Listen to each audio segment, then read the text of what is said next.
अपना शहर, अपनी बातें, अपना शहर, अपनी बातें, सुबह शाम हर रोज आपके लिए लाते, हम आपके लिए लाते। कहीं पे चोरी, कहीं पे डाका, ब्रेकिंग न्यूज में बगुन टाका, मंत्री मौजी पाड़े का काका, न्यूज अपनी चटपटा पटाका, पटा पटाखा पटा पटाखा। खबर दर खबर पहुँचे आपके घर, देखे न्यूज ये पूरा शहर। News, reviews and interviews, fresh and hot, without excuse. Without excuse, without excuse. So tune in, keep watching. पूरे शहर की बातें, अपना शहर, अपनी बातें, अपना शहर, अपनी बातें, सुबह शाम हर रोज आपके लिए लाते, हम आपके लिए लाते। कोणार्क, अपना शहर अपनी बात। नमस्कार, मेरा नाम है अजय भूषण है। आप देख रहे हैं कोणार्क अपना शहर अपनी बातें। आइए नजर डालते हैं आज की कुछ ताजा तरीन खबरों पर। कोणार्क, अपना शहर अपनी बात। उल्लासनगर 426 सेक्शन परिसर में हुई महिला की हत्या की गुत्थी पुलिस ने सुलझा ली है। विठलवाड़ी पुलिस ने इस मामले में मृतक की बेटी और उसके कथित प्रेमी को गिरफ्तार कर लिया गया है। आइए लेते हैं इस पर पूरी जानकारी अतिरिक्त पुलिस आयुक्त डी तेले से।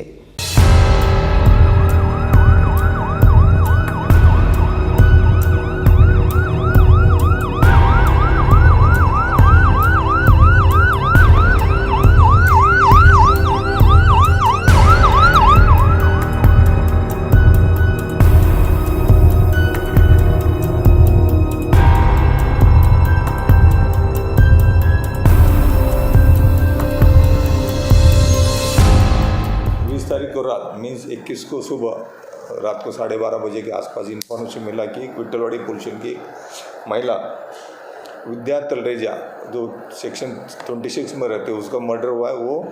वो बाथरूम में गिरी है तो और वो मयत हुआ, ऐसा कुछ इन्फॉर्मेशन पुलिस स्टेशन में मिला। तो local police station Vithalwadi police station senior बहन और उनका बाकी का स्टाफ वहाँ गया। उन्होंने देखा तो वो उनके वो ब्लड के इसमें ये हुआ था, सब पूरा उधर उनके आंख पे पूरा खून था।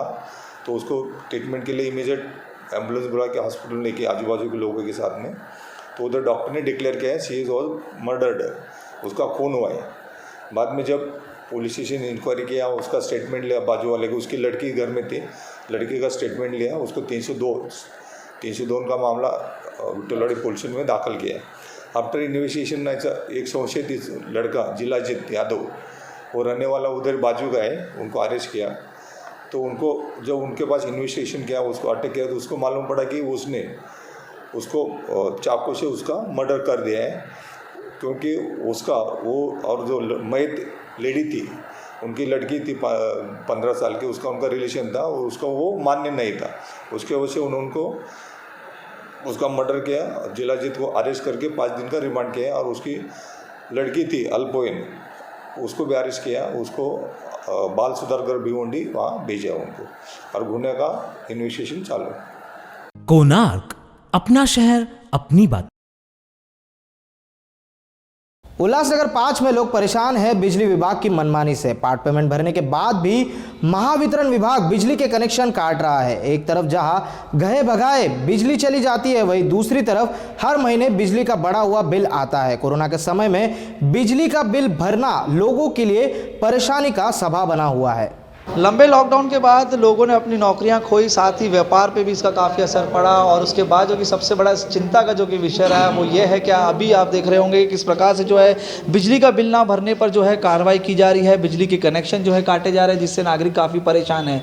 नागरिकों का कहना है कि हम रिक्वेस्ट करते हैं, हम अपील करते हैं प्रशासन से भी, या फिर कोई अधिकारी आते हैं कनेक्शन काटने के लिए, तो उनसे कहा जाता है कि हम जो है भर देंगे, लेकिन उसके बावजूद भी जो है कार्रवाई की जा रही है। वहीं पर हम आपको एक गौर करने वाली बात बताना चाहेंगे चाहेंगे कि इस तरीके की जो कार्रवाई होती है उसके पहले जो है आपको नोटिस भेजना है। और वहीं ऊर्जा मंत्री का भी जो है स्टेटमेंट ये था कि किसी भी तरीके का कोई कनेक्शन आपको नहीं काटना है। अगर आप इसको जांच करना चाहते हैं तो आप उनके ट्विटर अकाउंट में जा सकते हैं और जाके इसकी जांच भी आप कर सकते हैं कि खुद ऊर्जा मंत्री ने जो है कहा था कि किसी भी प्रकार के जो है कनेक्शन को आपको नहीं काटना है। यदि जनता आपसे समय मांगती है या किसी तरीके की मदद आती है तो उन्हें सहायता की जाए, लेकिन शहर में जो है लगातार कनेक्शन काटे जा रहे हैं। ऐसे में हम उल्लासनगर कैंप क्रमांक 5 के महादेव अपार्टमेंट में यहाँ पर भी कुछ शिकायतें जानने की कोशिश करते हैं कि किस प्रकार की दिक्कत यहाँ पे लोगों को हो रही है।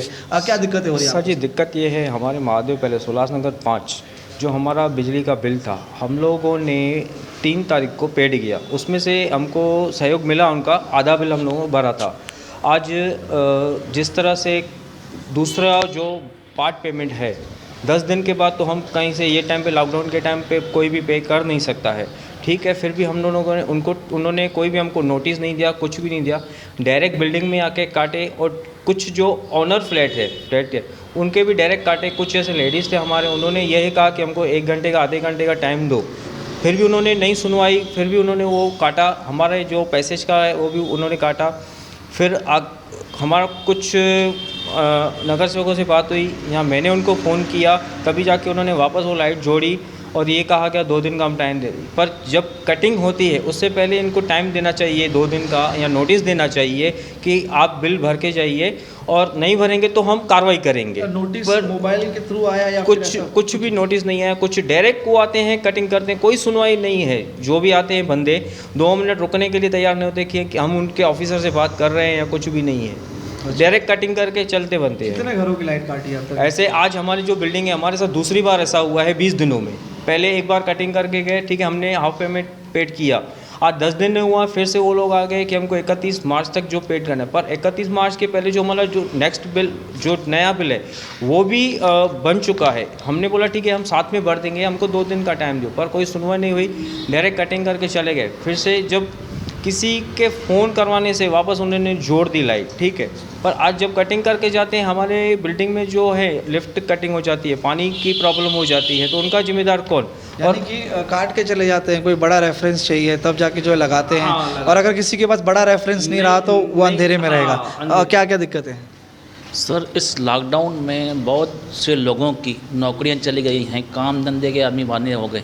हम आपके चैनल के माध्यम से एमएससी वालों को, लाइट डिपार्टमेंट के अधिकारी को यही कहना चाहेंगे, जिनका भी लाइट का बिल है कटिंग के लिए निकलते हैं तो उनको कम से कम 1-2 दिन का समय दीजिए, क्योंकि भरने का टाइम दीजिए।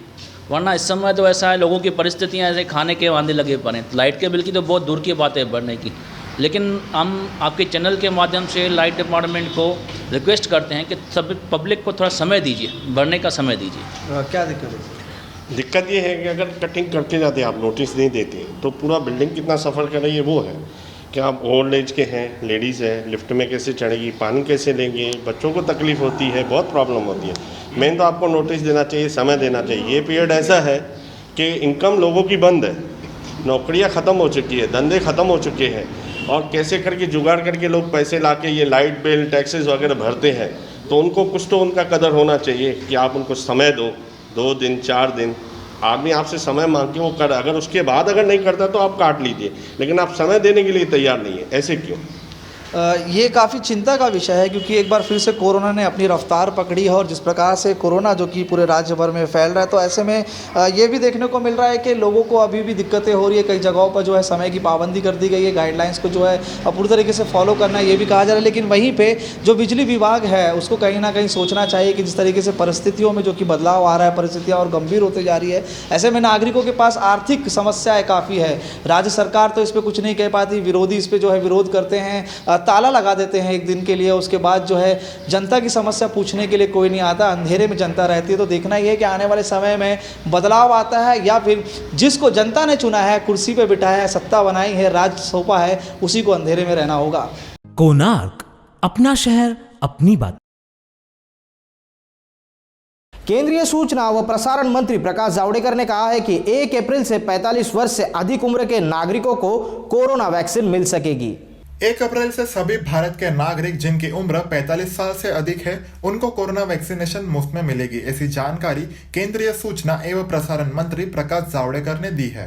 केंद्रीय मंत्रिमंडल की बैठक के बाद प्रकाश जावड़ेकर ने कहा 45 साल के ऊपर वाले लोग जिन्हें कोई स्वास्थ्य संबंधित तकलीफ नहीं है, ऐसे लोग 1 अप्रैल से कोरोना वैक्सीन लेने के पात्र होंगे और यह निर्णय वैद्यकीय तज्ञों के साथ सलाह मशवरा करके लेने के बाद ही लिया गया है। वैसे ही वैक्सीन का दूसरा डोज 6 से 8 हफ्तों के बाद लेने की सूचना भी प्रकाश जावड़ेकर ने दी है। पहले यह समय सीमा 4 से 6 सप्ताह थी। इसी समय प्रकाश जावड़ेकर ने कहा कि कोविशील्ड और कोवैक्सीन के कारण खून में गांठ होना, इस बात की कोई पुष्टि नहीं की गई है। यह दावा बेबुनियाद है। ऐसी बातों पर विश्वास न रखें और केंद्र सरकार के इस निर्णय का लाभ लें। कोणार्क, अपना शहर अपनी बात। उबेर और ओला गाड़ी चलाने वालों को मेहनताना बढ़ाकर दिए जाने की बात महाराष्ट्र नवनिर्माण सेना ने कही थी। इस पर उबेर और ओला चालकों को गाड़ी चलाने से रोका जा रहा है। आइए देते हैं पूरी जानकारी।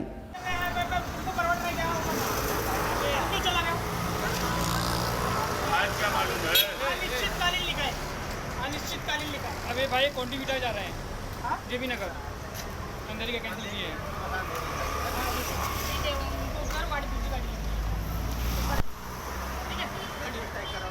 बहुत दिमाग लगाए हो ना, करके जा रहा है। यहाँ खड़े रहो, कस्टमर दूसरी गाड़ी प्रोवाइड करते हैं। ठीक है, आप कर दीजिए, आपको अच्छा लगा आइए सर, खुद अच्छा लग रहा है सर। आप आइए, आपको गाड़ी दे रहे हैं, आप चले जाइए। जितना फेयर दिखा रहा हूँ उतना ही देना, आप 1 रुपया ज़्यादा नहीं देना। लेकिन फेयर में अभी वो कैंसिल किया ना, उसका भी रजा नहीं। हाँ जी सर, वो आप उससे लीजिए, वो आपका उसका लुकाट है। यार तुम इतना पढ़े आते हो, अच्छा पढ़े लिखे हो, आप उसका लुकाट है, हम आपको जो फेयर दिखा रहे हैं 5-4 दिन नहीं चला, दिमाग लगाया, दिमाग नहीं लगाया। मुझे अभी मैं कल का मालूम था, कल मैंने ट्राई किया था, बहुत जन को भी करवाया ट्राई करवाया, तो फिर आज चला रहे हो ना भाई। आज 1 दिन का मालूम था, लेकिन तुम कैंसिल करके तुम चला रहे हो, मतलब अनिश्चितकालीन है। बुकिंग मिला था, सामने बोर्ड लगा था, कांदीवली से गिरा रहे थे। सुबह में गिरा रहा था, उसके बाद फिर पकड़ाया ये 3 बुकिंग कैंसिल किया है। वो होम डाला था मैं कांदीवली, उसके बाद 3 बुकिंग आपको कैंसिल किया है, उनका कैंसिल चार्ज मिला है। चौथा बुकिंग इन्होंने इनका आपने कैंसिल किया हुआ है। मुझे जाने दो, चल निकल, चल अभी मत चालू करना भाई, तू जा लेके जा, जा निकलो, इसलिए मंदिर के बाहर तेरी सेवा हो जाएगी। आए कैसे कल का मालूम था ना, ये मंदिर के बाहर तेरी सेवा हो जाएगी। भाड़ा लेके आए थे ना, खुद भी करवाया, आज सुबह मालूम नहीं था कि स्ट्राइक चालू। अरे यार फोटो निकालो, और मुझे फोन आया, वीडियो बन रहा है तेरा, वीडियो बना के बात है, चल नहीं करोगे अभी नहीं, काशीमीरा में तेरे को ऐसा करेंगे। आप मेरा भी नंबर लीजिए, आप मेरे ग्रुप में डाल दीजिए, मालूम मत पड़ता है चाहिए। आप जाओ, अभी जाओ, कस्टमर बैठा है, तुम जाओ, लेकिन लॉगिन मत करना देरी में। बस जाओ, काशीमीरा में मालूम है पूरा भाईंदर वाले उठ के आए हैं, अपना इधर ही है गाँव देवी मंदिर के पास। कितना जगह पे मगजमारी करोगे यार, मत चलाओ ना यार। मैं खुद 70-80 जन को मैं सबको समझाया। चल ठीक है, निकलो, अभी जाने दो, बैठा है, अच्छा नहीं लगता हम लोग, ठीक है जाओ। नहीं मालूम पड़ा अभी, कल का नहीं मालूम था ना। ठीक है भाई, जाओ जाओ जाओ। कोणार्क, अपना शहर अपनी बात। हाई टेंशन विद्युत तारों के नीचे लगे हुए पेड़ पौधे कभी कभी खतरे का मुकाम बन जाते हैं। इनमें आग लगने की घटना अक्सर होती रहती है। आइए लेते हैं इस पर पूरी जानकारी। डोंबिवली महावितरण के हाई टेंशन वायर पेड़ की टहनी को लग के स्फोट हुआ। आग लगने की दुर्घटना MIDC परिसर में घटित हुई। इस बारे में बहुत से लोगों ने शिकायतें दर्ज की, पर फिर भी कोई भी कार्रवाई नहीं हुई। उसकी वजह से बिजली भी खंडित हो रही है। आज शुक्रवार सवेरे मिलाप नगर तालाब के यहाँ हाई टेंशन वायर पेड़ के टहनी को लगकर बहुत बड़ा स्फोट हुआ। उसके बाद वहां से आग की चिंगारी उड़कर आग लगने की घटना घटित हुई। इससे पहले भी डोंबिवली MIDC रिहायशी परिसर में ट्रांसफार्मर केबल में आग लगने की दुर्घटना हुई है। महावितरण इस समस्या को बार बार अनदेखा कर रही है। पोल और उसको आधार देने वाले स्टे वायरों को पूरी तरह से जंग लग गया है। इस सब की शिकायतें स्थानिक उप कार्यकारी अभियंता को दी गई है, पर फिर भी इस मामले में किसी तरह की कार्रवाई नहीं हो रही। आज की इस घटना की वजह से मिलाप नगर की बिजली दोपहर से नहीं थी। इसका असर ऑनलाइन स्कूल, कॉलेज, शिक्षा और परीक्षा पर हो रहा है।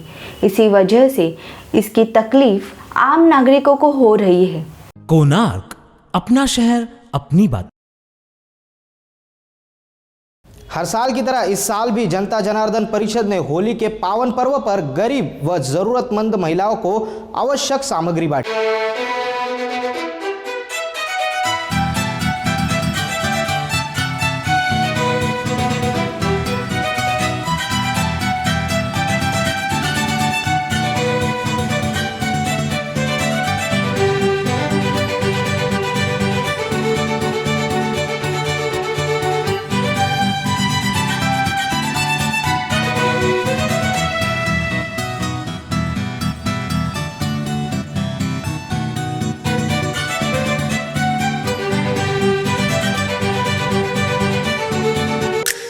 कोणार्क, अपना शहर अपनी बात। केडीएमसी अपेक्षा करती है कि आपके भवन में फायर रोधी तंत्र यानी अग्नि नियंत्रण तंत्र लगा हुआ होना चाहिए और वो समय पर काम भी करना चाहिए, लेकिन मनपा का खुद का फायर रोधी तंत्र भंगार बना हुआ है।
कोणार्क, अपना शहर अपनी बात। उल्लासनगर शहर को अवैध निर्माणों का शहर माना जाता है। इस विषय में मुंबई उच्च न्यायालय ने भी मनपा अधिकारियों को कई बार फटकार लगाई है, लेकिन अधिकारी और भवन निर्माता की मिलीभगत से अवैध निर्माण आज भी जोरों शोरों से शुरू है। आइए लेते हैं इस पर एक रिपोर्ट। मी ॲडव्होकेट विक्रांत संभाजी पाटील, राष्ट्रवादी उल्हासनगर विधानसभा अध्यक्ष। उल्हासनगरमध्ये अनेक अनधिकृत बांधकामे आज उल्हासनगर शहरामध्ये सुरू आहेत। त्या अनुषंगाने आम्ही नित्या लॉज शांतीनगर परिसरात एका ठिकाणी तिथं अनधिकृत बांधकाम सुरू होते। त्या अनेक अनधिकृत बांधकामाच्या विरोधात आमचे शहर संघटक आहेत योगेश काळे यांनी त्या संदर्भात तक्रार दिली होती। अनेक वेळा तक्रार देऊन देखील त्यावर कोणतीही कारवाई झाली नाही। इथे आज आमचे सर्व कार्यकर्ते त्या ठिकाणी गेले असता त्यामुळे आम्हाला तिथे असं दिसून आलं की सदरचं काम हे जवळपास पूर्ण होत आलेलं आहे आणि त्यानंतर त्या ठेकेदाराची आम्ही माहिती घेतली असता तर त्या UMCचा एक तिथला कर्मचारी सुनील वाघेला या नावाचा कर्मचारी त्यांनीच तो ठेका घेतलेला होता आणि तोच तिथला ठेकेदार आहे। UMCचा एक अधिकारी तिथे एक कुठलं बांधकामाचा ठेका घेतोय हेच मुळात म्हणजे आमच्यासाठी आश्चर्यकारक होतं। त्या संदर्भात थोड्याच वेळात तिथे आमच्या योगेश काळेंनाच तिथल्या त्या सुनील वाघेलाचा फोन आला आणि त्यांनी फोनवरून त्यांना धमकी दिली की तुम्ही इथे फिरकू नका अन्यथा त्याचे परिणाम वाईट होतील आणि ते सर्वांना तुम्हाला सहन करायला लागेल। त्या अनुषंगाने आम्ही शिंपी साहेबांची भेट घेतली। शिंपी साहेबांची भेट घेतली असता शिंपी साहेबांचं पण तेच त्याला समर्थन देण्याचंच त्यांचं वक्तव्य होतं। ते शिंपे साहेबांचं त्याच्यामध्ये असं म्हणणं होतं की सदरचं जे काम आहे ते इलिगल नसून लीगल आहे आणि तिथे आहे ना फक्त रिपेअरिंगचं काम चालू आहे। मुळात म्हणजे तिथे आतमध्ये आपण पाहिलं असता तर तिथे लोड बेअरिंगचं टी गेटचं काम आहे आणि ते विचारपूस केल्यानंतर असं समजलं की नित्या लॉजचं ते सदरचं काम चालू आहे आणि ते लॉजचं काम तिथे इलिगल पद्धतीने तिथे सुरू आहे।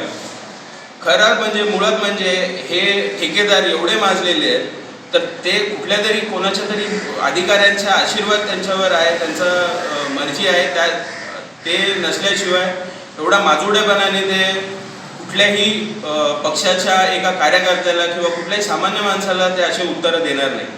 आमच्या योगेश काळेंवर जर आज ते धमकी देत आहेत तर उद्या कोणालाही देऊ शकतात, उद्या महापौरांनाही देऊ शकतात आणि आयुक्तांनाही देऊ शकतात. तर याचं कुठेतरी एक विल्हेवाट लागली पाहिजे आणि सगळे अनधिकृत बांधकाम थांबले पाहिजे, हीच माझी इच्छा आहे. जय हिंद, जय महाराष्ट्र, जय भीम. कोणार्क अपना शहर अपनी बात.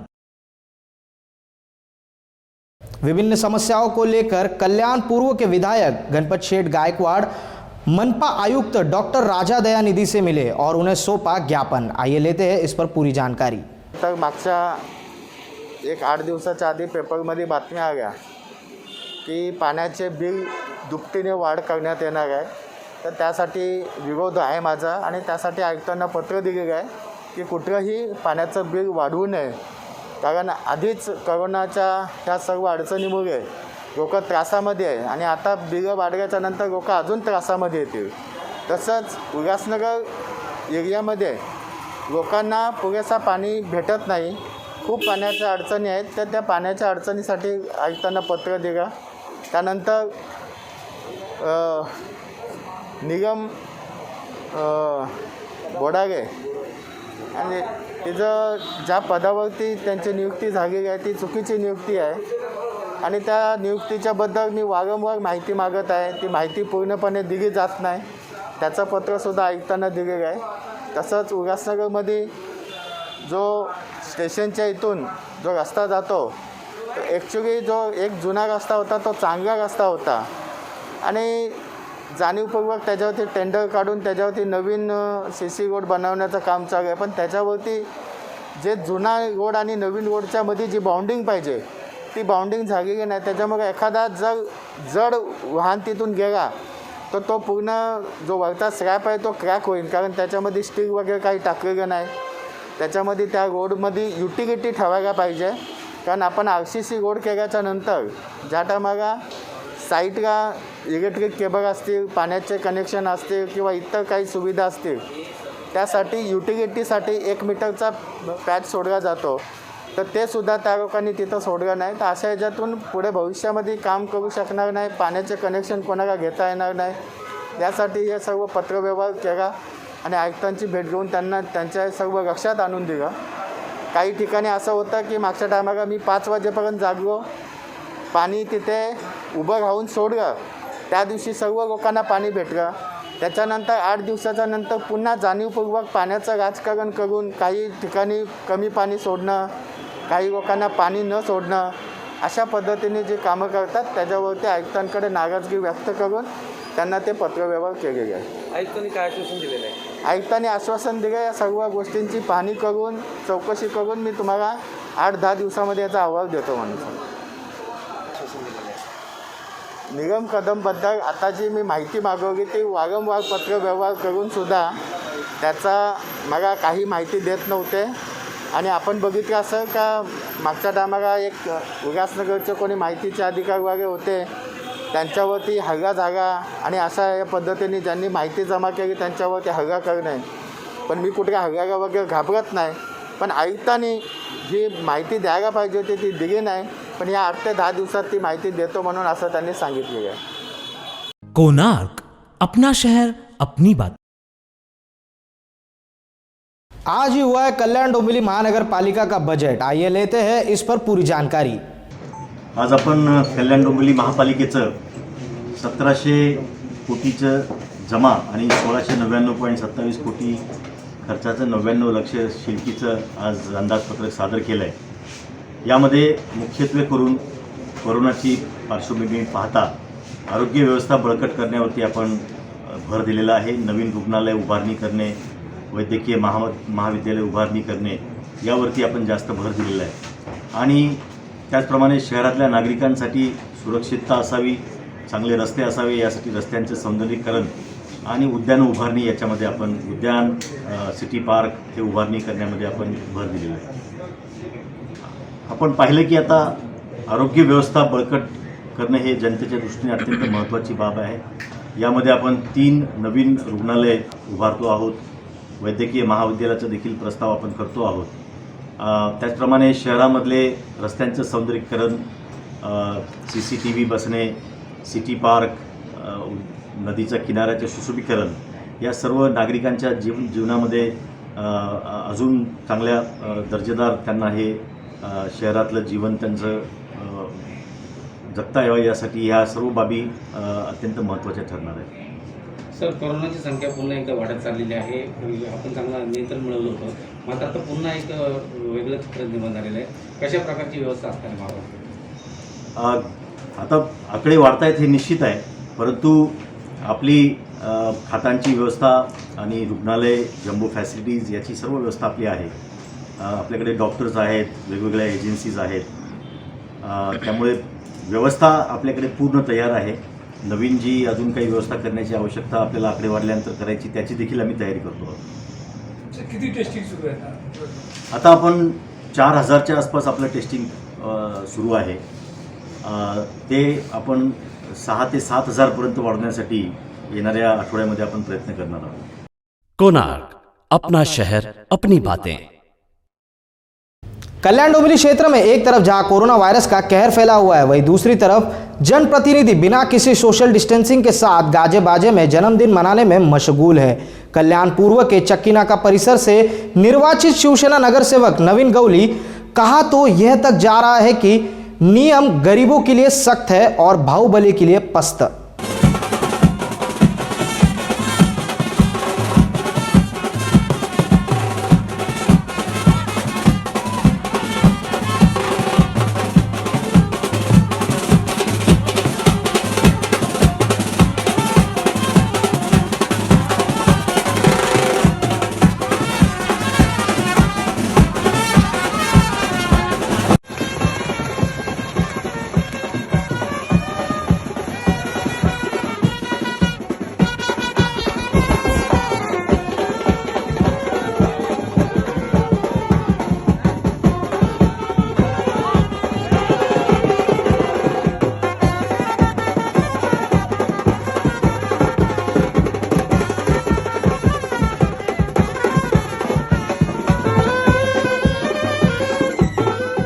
सोशल मीडियावरती बातमी पाहिली आहे आणि त्याची चौकशी करून निश्चितपणे कारवाई करण्यात येईल. पण सर, आपण जर बघितलं तर वारंवार लोकांना निर्बंध घातले जात आहेत, मात्र जे राजकीय मंडळी आहेत त्यांना कुठेही निर्बंध घालत जात नाही. इकडे प्रशासन आणि पोलीस प्रशासन कमी पडत आहे का, काय सांगेल? आता खरं म्हणजे केंद्राने देखील आजच नवीन नियमावली जाहीर केली आहे आणि त्यामध्ये लग्न समारंभ असतील, राजकीय समारंभ असतील याच्यावरती निर्बंध आणलेले आहेत. यापुढे जर असे प्रकार झाले तर त्यावरती निश्चितपणे पोलीस आणि प्रशासन कारवाई करतील. आता आकडे वाढत चालले असल्यामुळे माझी सर्वांना विनंती आहे की आपण आता असे प्रकारचे समारंभ घेऊ नये. घेतल्यास आम्हाला कडक कारवाई करण्याची आवश्यकता भासेल. कोणार्क, अपना शहर अपनी बातें. अमरनाथ के रेलवे साइड लाइन में एक व्यक्ति की कटी हुई मुंडी मिली है. वही मामला काफ़ी गरमाया हुआ है. वही उल्लासनगर स्टेशन के पास इस व्यक्ति का धड़ मिला है, ऐसी जानकारी कल्याण महामार्ग ने दी है. इस पर पुलिस अभी जांच कर रही है. इस विषय में आइए लेते हैं पूरी जानकारी.